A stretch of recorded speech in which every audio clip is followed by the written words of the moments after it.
is. You feel it just when you push the accelerator down. Michael, it looks like he's going to ram us. You feel it coming toward the ramp. You're up in the air, you feel like you're up there 15 seconds. Realistically, you're probably in the air 3. The impact is horrible. That's the part that really hurts. You get so much adrenaline out of it. This adrenaline push is just unreal, unlike anything you've ever felt. If I had nerves, that would have been nerve-wracking.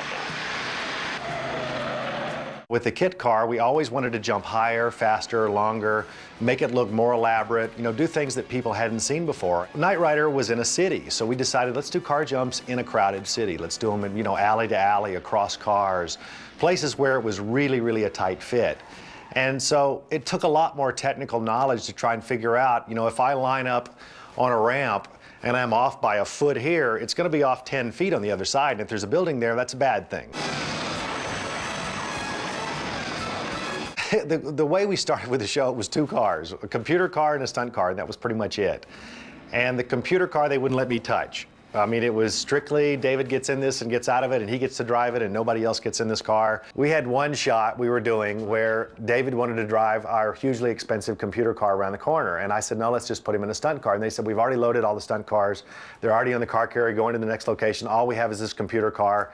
Can he drive that one? And I said, yeah, he can drive it great, but it's not set up like our stunt cars. And they said, well, that's all we have. He's just going to come around the corner fast, and that's all it is. So I said, okay, great. And we're sitting there, and here comes David around the corner, and he's flying. And I went, oh, no.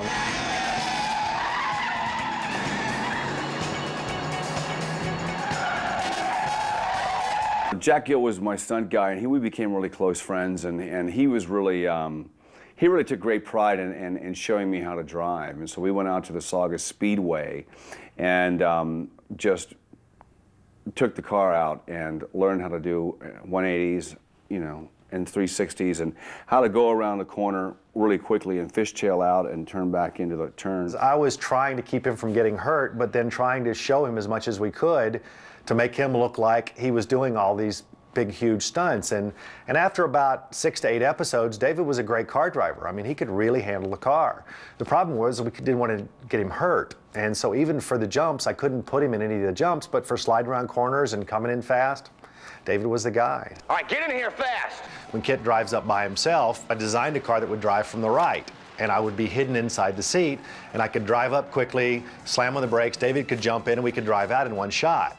And the only problem that came out of that is David and I fought over who was driving once he got in the car. It was always, let go of the wheel, I've got it. And I'd say, no, I'm driving, you act. And he's saying, I'm in the car, I want to drive. The good part about that was that I'm hidden in the seat and I can hit him anytime I wanted. I would have been here sooner, but you didn't tip the valet. We got different kinds of cars to do different things. One would do 160 miles an hour and one was 0 to 60 in 3 seconds. And I had a car that would jump long distances and a car that would jump small distances and cars that were set up for dirt, cars that would do burnouts really well. We had a car with a big engine and a nitrous system in it, so I could really just take off just like that.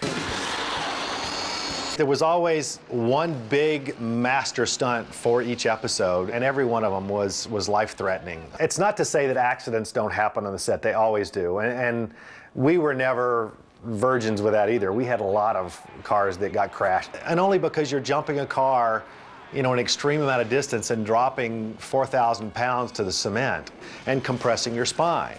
And that's why I now have this titanium plate in my neck, is from all the whiplash. But, knock on wood, we never had any major injuries, not at all. You gotta try it sometime, you'll like it. I'll catch you later. Knight Rider was a testing ground for all of us. When Kit or David had to back out of that moving semi, we did that real. I only had 3 inches on either side of the mirror to back it out. And once you backed it out, you're going down the road at 50 miles an hour. You had to be in neutral, and you backed it out when the rear wheels touched. You then put it in drive, let the van go away, and then lock it up and throw a big 180 and go the other direction. It was pretty tough. And every now and then I'd rip a mirror off. What a neat car.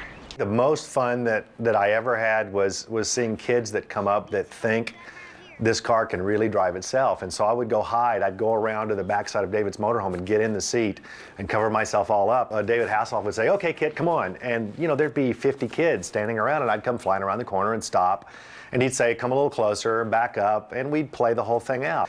We had a bunch of kids that had gotten off the school bus and came running over to see the car.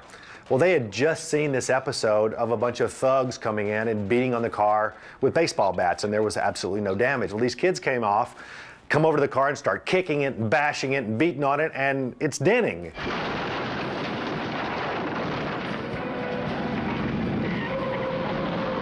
Having fun now?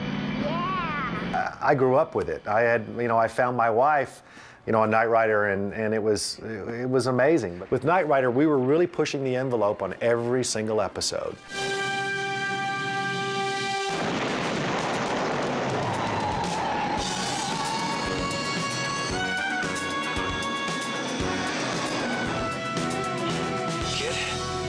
Kid, you there?